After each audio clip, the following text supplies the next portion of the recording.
میرے قبر کی رات بھی کیا رات ہوگی جہاں ان سے پہلی ملاقات ہوگی۔ میرے قبر کی رات بھی کیا رات ہوگی جہاں ان سے پہلی ملاقات ہوگی۔ نکیرین قبر میں آتے ہو تو آؤ، وہاں ہوں گے آقا تو کیا بات ہوگی۔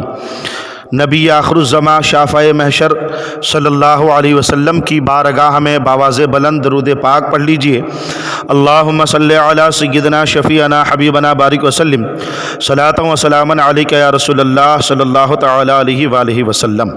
حضرات، آج میں قبر کی لمبائی اور چوڑائی اس کے تعلق سے مسئلہ بیان کرنا چاہتا ہوں کہ قرآن مقدس میں اللہ نے ارشاد فرمایا کلو نفس ذائقۃ الموت، ہر نفس کو موت کا مزہ چکھنا ہے، تو مرنا برحق ہے، اور پھر مرنے کے بعد ہم لوگ عالم برزخ کی طرف سفر کر جائیں گے، قبر کی منزل میں پہنچ جائیں گے۔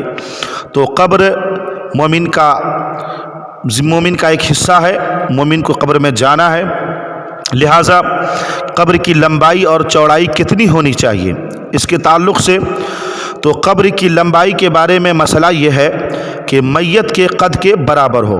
مثال کے طور پر اگر میت 6 فٹ کا ہے تو قبر کی جو ہے لمبائی 6 فٹ ہونی چاہیے۔ اگر میت مثال کے طور پر 7 فٹ کے ہیں تو قبر کی لمبائی بھی 7 فٹ کی ہونی چاہیے۔ اگر کوئی گڈھا یا ناٹا آدمی ہے اور مثال کے طور پر وہ 4 فٹ کے ہیں تو ان کے قبر کی لمبائی 4 فٹ ہونی چاہیے۔ تو قبر کی لمبائی کے بارے میں مسئلہ معلوم ہو گیا کہ قبر کی لمبائی میت کے قد کے برابر ہونی چاہیے، اور چوڑائی کے بارے میں یہ ہے کہ میت کے آدھے قد کے برابر ہونی چاہیے، آدھے قد کے برابر۔ مثال کے طور پر اگر آدمی جو ہے 6 فٹ کا ہے تو اس کی قبر کی چوڑائی 3 فٹ ہونی چاہیے۔ اگر 4 فٹ کا آدمی ہے جس کا انتقال ہوا، مرحوم یا مرحومہ 4 فٹ کے ہیں تو ان کے قبر کی چوڑائی جو ہے 2 فٹ ہونی چاہیے۔ حضرات محترم، اور گہرائی کم سے کم آدھے قد کی ہونی چاہیے۔ گہرائی کیا ہونی چاہیے؟ کم سے کم آدھے قد کی ہونی چاہیے۔ تو آپ نے قبر کی لمبائی سمجھ لیا، قبر کی چوڑائی بھی سمجھ لیا، اور آخر میں یہ بات کہ قبر کی گہرائی کتنی ہونی چاہیے، تو اس کے بارے میں مسئلہ یہ ہے کہ قبر کی گہرائی کم سے کم آدھے قد کے برابر ہونی چاہیے، کم سے کم، اور بہتر یہ ہے کہ گہرائی بھی قد کے برابر ہو۔ سبحان اللہ، گہرائی بھی قد کے برابر ہونا چاہیے، یعنی انسان جتنا لمبا اتنا قبر گڈھا بھی ہونا چاہیے، اور متوسط درجہ یہ ہے کہ سینے تک ہونا چاہیے، یعنی قبر انسان کی اتنا ہو کہ اس کی سینے کے برابر ہونی چاہیے۔ حضرات، یہ مسئلہ قبر کی لمبائی اور چوڑائی اور گہرائی کے تعلق سے آپ نے سماعت فرمایا۔ ایسے موقع پر مجھے بریلی کے تاجدار اہل سنت آقائے عشق و محبت امام احمد رضا خان رضی اللہ تعالیٰ عنہ کی یاد آ رہی ہے۔ بڑا شاندار واقعہ ہے آپ کا کہ جب آپ کا انتقال ہونے لگا تو آپ نے وصیت فرمائی لوگوں کو کہ جب میرا انتقال ہو جائے تو میرے قبر کی جو ہے گہرائی میرے قد کے برابر کرنا۔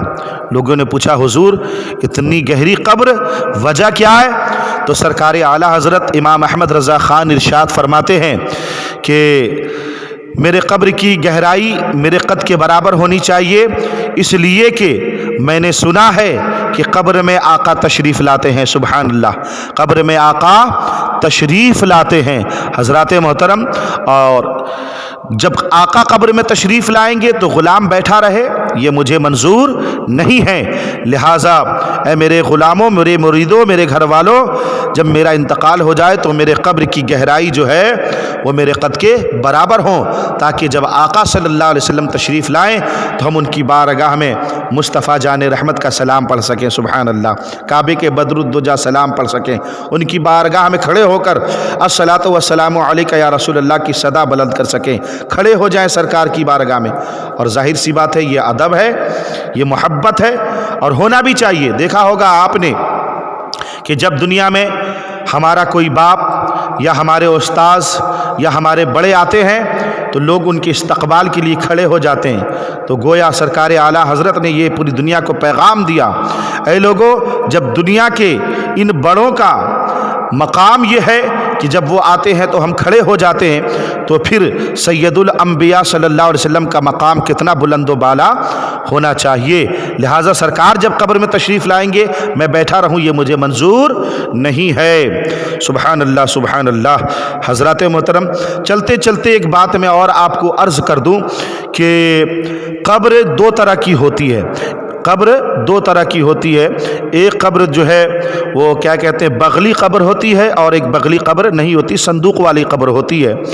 تو دونوں قبر جو ہے جس طرح سے بھی چاہیں قبر کھودا جا سکتا ہے میت کے لیے، جس طرح کی قبر میں ان کو دفن کرنا چاہیں وہ کر سکتے ہیں۔ اگر میت نے وصیت کیا بغلی قبر کی تو بغلی قبر کھودا جائے، صندوق والے قبر کی وصیت کیا تو صندوق والے قبر میں ان کو دفن کیا جائے گا۔ سرکار دو عالم صلی اللہ علیہ وسلم کو جو ہے وہ بغلی قبر میں دفن کیا گیا۔ حضرات سرکار دو عالم صلی اللہ علیہ وسلم کے زمانے میں دو صحابی جو ہے قبر کھودنے کا کام کرتے تھے۔ گورکن دو صحابی تھے، قبر کھودنے کا کام دو صحابی کیا کرتے تھے۔ ان میں سے ایک صحابی حضرت ابو طلحہ اور دوسرے صحابی حضرت ابو عبیدہ رضی اللہ تعالی عنہما۔ حضرت ابو طلحہ جو تھے وہ بغلی قبر کھودا کرتے تھے، اور حضرت ابو عبیدہ جو ہے یہ بغلی قبر نہیں کھودا کرتے تھے۔ تو سرکار دو عالم صلی اللہ علیہ وسلم کے وصال کے بعد صحابہ کرام میں یہ اختلاف ہو گیا کہ کیسی قبر سرکار کے لیے کھودی جائے۔ حضرات محترم، تو صحابہ کرام میں مسلمانوں میں یہی بات قرار پائی کہ کل صبح جو سب سے پہلے آئے گا اسی کو جو ہے قبر کھودنے کا حق ہوگا، وہ جیسی قبر چاہیں کھود دیں۔ اور الحمدللہ صبح صبح لوگوں نے دیکھا کہ حضرت ابو طلحہ رضی اللہ تعالیٰ عنہ تشریف لے آئے، تو انہوں نے سرکار دو عالم صلی اللہ علیہ وسلم کے لیے بغلی قبر جو ہے وہ کھودا، اور سرکار دو عالم صلی اللہ علیہ وسلم کو بغلی قبر میں مدفون کیا گیا۔ میرے قبر کی رات بھی کیا رات ہوگی جہاں ان سے پہلی ملاقات ہوگی، نکیرین قبر میں آتے ہو تو آؤ وہاں ہوں گے آقا، تو کیا بات ہوگی۔ دعا کرتے ہیں کہ اللہ تعالی ہم سب کو ایمان پر خاتمہ عطا فرمائے، اور اللہ تعالی ہم سب کو جو ہے قبر میں سرکار کی زیارت عطا فرمائے۔ آمین آمین بجاہ سید المرسلین۔ السلام علیکم ورحمۃ اللہ تعالی وبرکاتہ۔